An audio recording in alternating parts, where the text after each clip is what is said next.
Hey folks, this is Riker with a gaming news wrap-up video where we discuss the happenings of the week. This week's topics include Blizzard's Project Fenway, Google shutting down its Stadia game studio, new Diablo 4 job postings, and more. As always, discussion timestamps can be found in the video description below. But right before you skip ahead, just a quick reminder to ring that sub notification bell to be alerted to new Saturday episodes and stay up to date with gaming news highlights. Now before we move on, just a quick word from this video's sponsor, Squarespace. I built my website Riker.com using Squarespace, and I was able to do everything myself quickly and easily, and with zero education in the field, all thanks to how easy Squarespace is to work with. A viewer recently suggested that I create a sort of table of contents on my Diablo 4 page, so I looked into how I can do that, and after some quick Google searches, I found Squarespace support pages and Squarespace forum pages that spelled out exactly what I needed to do to accomplish the task. And if I wouldn't have figured it out on my own, I could have easily contacted their support, which is available 24/7. Basically, if you want to build a website, I recommend Squarespace. And Squarespace is offering my viewers 10% off your first purchase with them. Just go to squarespace.com/Riker or click the link in the video description to sign up and start building your online presence. That's squarespace.com/RHYKKER and use code Riker to get started today. In our first story, Google has announced that it will be ceasing any further in-house development of video games for the Google Stadia streaming platform. In a blog post, Stadia Vice President Phil Harrison explained that Google intends to focus on the platform itself rather than on creating games for the platform. And he insists that, quote, having games streamed to any screen is the future of this industry. Now, the Google Stadia platform launched in late 2019 and hasn't exactly made a splash in the industry since then. The idea of being able to run a AAA game at max graphics on effectively anything with a monitor without having to invest in a gaming PC certainly sounds appealing, but it's likely a technology ahead of its time. Not everyone has a good enough internet connection to reliably stream a game, and competitive gamers are shy to adopt any tech that will introduce extra latency between their input and the game. So with this change in focus, Google is shutting down its two game development studios, one in Montreal, which was opened in 2019, and one in Los Angeles, which was just opened last March, before either of them had a chance to even release a game. This certainly isn't good news for Stadia, and given Google's propensity for abandoning projects, this puts Stadia one step closer to the guillotine that sits in front of the Google graveyard. Onto some Mass Effect news. Mass Effect Legendary Edition launches on May 14th. This remaster will include all three games in the trilogy with over 40 DLCs. The games are remastered and optimized for 4K Ultra HD with enhanced visuals and improved performance, and other improvements to things like AI, weapon balance, customization, lighting, character models, and other visual effects. And you can also play as female Shepard in all three games now. In other news, this week also saw the announcement of Total War Warhammer 3, along with a trailer and an FAQ page. We learned that the game will contain a wider selection of individual races than any previous Total War Warhammer core title, and will continue to be set around the reign of Karl Franz. There will be 9 playable legendary lords, and the kingdoms of Kislev and Grand Cathay will be featured.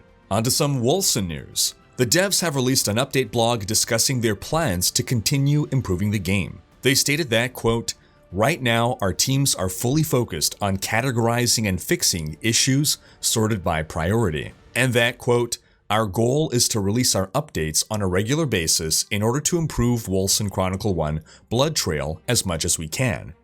Once we have reached a satisfying state for the game, then we can begin to work on improving it with new features. The focus on bug fixing is a wise decision because the biggest criticisms levied against the game since launch have always revolved around bugs.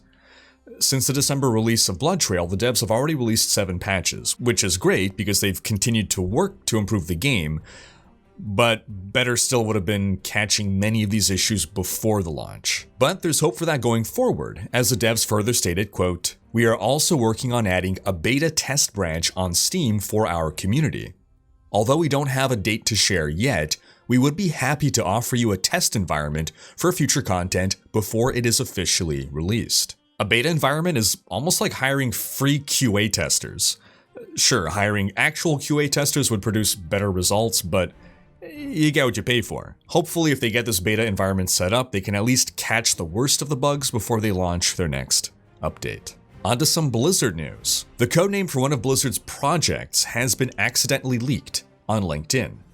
Fenway. Blizzard game producer Maxine Virtue wrote on her LinkedIn profile that she is, quote, working on outsource and in-source management for Warcraft 3 Reforged, StarCraft 2, StarCraft Remastered/Cartooned Edition, Diablo 3, and Fenway. This was spotted by IGN, and since the story broke, she deleted mention of Fenway from her profile. Let's go easy on her. That's what project codenames are for, so that if they leak, they don't tell the public anything. Blizzard and many game devs have been using codenames for their unrevealed projects for years. Don't bother trying to read into the meaning of the codename Fenway. It's designed to be a smokescreen, not a teaser. So Fenway can be anything. It could be a new franchise, it could be an entry in an existing franchise.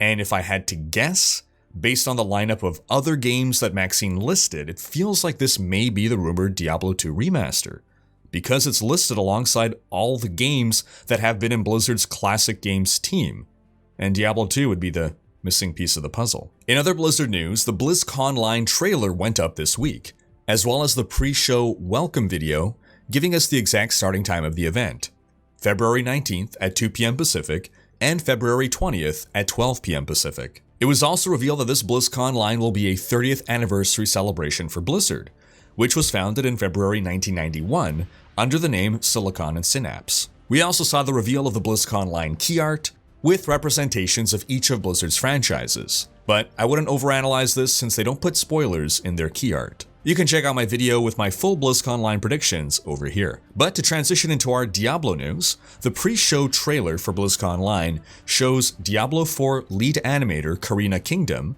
Diablo 4 game director Luis Barriga, and Diablo 4 art director John Mueller. And so Diablo 4 team members get more face time in that trailer than any of Blizzard's other franchises. And community manager Pez Radar confirmed that Blizzard will be collecting questions on day 1 to be answered during a Q&A on day 2. In other news, Blizzard tweeted about a slew of job openings for Diablo 4. They're looking for all kinds of artists, engineers, producers, and designers, and given the extent of the hirings, Diablo 4 still has a while to go before release. And Activision Blizzard confirmed during its Q4 2020 earnings call earlier this week that neither Diablo 4 nor Overwatch 2 should be expected to release in 2021. However, we learned from this call that there is a game we should expect in 2021, Diablo Immortal.